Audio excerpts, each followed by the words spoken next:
In saying this, I don't mean to imply that this reaction is blameworthy.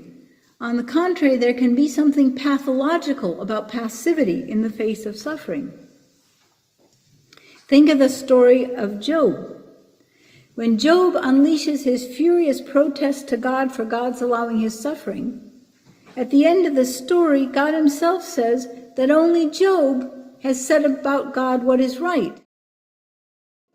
Those pious comforters who were speaking on God's behalf to say that it was okay that Job was suffering, God is mad at them.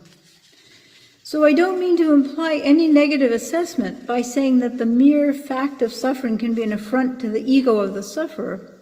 I mean only to call attention to the fact that when a person can't ward off from himself what his will is set against, then he is driven to acknowledge that he is not sufficient for himself. And in this spirit, he will also be more likely to be willing to seek help, human help or God's help. For one reason or another, then, suffering can break in on a person's inwardness and isolation. The aversiveness of suffering can fuel a person's willingness to seek connection with others.